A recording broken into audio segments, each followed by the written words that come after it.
Welcome to Todd Talk. Today I'm going to tell you about Comicon 2011. Todd Talk is brought to you by the Boodle Brothers. Soup is life. Before I get this story started, I just wanted to talk a little bit about these Todd Talks. I've gotten a little bit of feedback that some of the stories are a little bit gruesome, and that's fair. You know, a lot of the videos I make with Minecraft and things like that are very family friendly. And this video series definitely toes the line as far as family friendly. So going forward, there definitely are some stories that have subject matter that is a little bit more grown up, and I will warn you up front. I'll let you know if there is something that is gross or gory or something like that so that you're aware. But today's story is nothing like that. Today's story is actually pretty cool. Way back in 2011, I went to Comicon in San Diego. It's the first and only time I've been. One of my very best friends, Steve, kind of had the idea that we should do this. And we started talking, and then we started planning, and we sort of just put it together. Now, there were three of us who went. There was myself, and there was Steve. And then Steve has a friend named Jason, and they actually went to high school together. And Jason and I, just because of social media and that sort of thing, had also spoken, but we had never met. And so the three of us were going to go to San Diego and see what Comicon was all about. So just at a high level, it was a really good time and a really amazing experience. It is more people in one place than you've probably ever seen in your entire life. The San Diego Convention Center is gigantic. And they had everything from movies to comics to video games to Legos.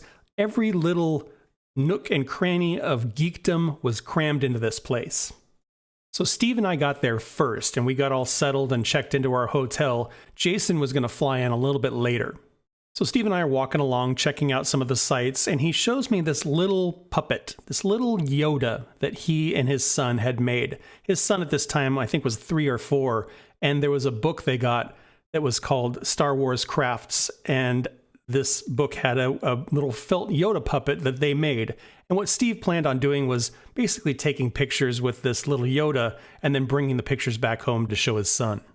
And there's a lot to see. San Diego's a pretty interesting town. You know, the convention center aside, there's palm trees and a really cool kind of downtown. There's a battleship that's just kind of sitting out there in the water. It's pretty cool. So Steve and I are looking for something to eat, and we sit down, and while we're eating, we notice somebody who looks kind of familiar. So we're kind of scratching our heads, and we're looking at this guy. He's wearing a white t-shirt, white pants. He's got kind of long brown hair, and he's talking with some woman who, I don't know if it's a relative or a coworker or something. This is Andrew W.K. Now, Andrew W.K. is a musician, but he also had a show on Nickelodeon around this time, and we figured that's probably why he was here at Comicon. So we'd been in San Diego all of 30 minutes, and we're starting to see celebrities already. And while we're eating, we're like, gosh, should we go say hi? You know, what if this is, a business thing? Are we going to be interrupting? The guy's just having lunch. That'd be kind of rude of us. And so we did nothing. So a little later, Jason rolls in, and we get him all settled. So while we're at dinner, we tell Jason about seeing Andrew W.K., and we're sort of formulating a plan for our weekend, and we realize we're probably going to run into other celebrities, and it'd be kind of cool to say hi to them. The weird thing about celebrities is they're just people, and if you can imagine walking down the street and some stranger walking up to you and being like, "Oh my gosh, it's you! I know everything about you! I know all the work that you've done," that's kind of creepy and unnerving. Now, granted, these people are here in San Diego because they are working and they are promoting projects. That being said, they're also surrounded by people who know who they are, and they're going to be a little bit on the defensive. And then we get this brilliant idea.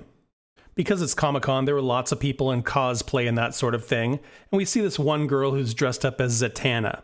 And we say, "Hey, can we get a picture of you with a tiny Yoda?" And of course, she says yes. And so we take a picture, and then we kind of look at each other, and we're like, celebrities might not want to talk to us, but I think they're going to want to talk to Tiny Yoda. So during the convention, there's all kinds of things going on. There's people at booths, there's people doing autographs, there's different talks that you can go and watch. So we started simple. There were some celebrities who were just kind of hanging out at booths, and we would just ask, "Hey, is it okay if we take a picture of you and Tiny Yoda?" And they'd be like, "Sure." So one of the first pictures we took was of Mike Nelson, Kevin Murphy, and Bill Corbett, who are the Riff Tracks guys, used to be a part of Mystery Science Theater 3000. And then we ended up running into Claire Grant, who is Seth Green's wife, and she's the founder of Team Unicorn, and so we got a picture with them. There were lots of celebrities you could see from a distance. You know, Bruce Campbell, that would have been a cool one to get.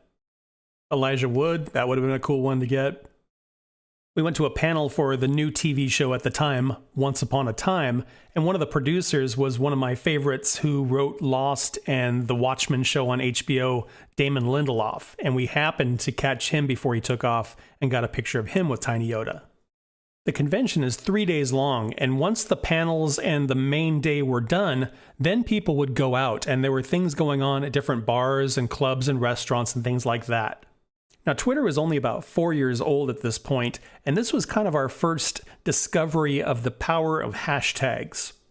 We would wander around and we would watch Twitter and we would look for the hashtag SDCC, San Diego Comicon, and we could see people tweeting about different things that were going on. There were some things that were going on that were very exclusive, you know, industry people only and that sort of thing, but we would hang out outside and every once in a while we would get kind of lucky. As an example, Aziz Ansari walked out of a bar, and we got a picture of him with Tiny Yoda. We were watching Twitter, and we saw that Grant Imahara from the Mythbusters was hanging out at a bar in San Diego, and so we stopped by, and sure enough, there he was, and so we got a picture of him and Tiny Yoda. All in all, it was a very jam-packed weekend. We got to see Penn and Teller perform, and then we got to meet them afterwards, and we got pictures of them with Tiny Yoda. We ran into Adam Baldwin, got a picture of him with Tiny Yoda. We ran into Zach Levi and got a picture of him with Tiny Yoda. We ran into Adrienne Curry, the very first America's Next Top Model, got a picture of her and Tiny Yoda. We bumped into Brian Posehn and we got a picture of him with Tiny Yoda. And the best one, the crown jewel, we ran into Mark Hamill and we got a picture of Luke Skywalker with Tiny Yoda. The funniest one is we ran into a person named Bonnie Burton, and she actually wrote the Star Wars craft book that we got the Tiny Yoda from, and so we got a picture of her and Tiny Yoda. Just goes to show, I suppose, that a little bit of ingenuity and a little bit of luck can create a pretty amazing story. Now, the first Iron Man movie came out in 2010, directed by Jon Favreau. In 2011, the Thor movie and the Captain America movie were getting ready to come out, so I'm sure he was there. Now, we didn't run into him, and of course, this is 8 or 9 years before The Mandalorian. I'm just wondering where he got that idea for a baby Yoda.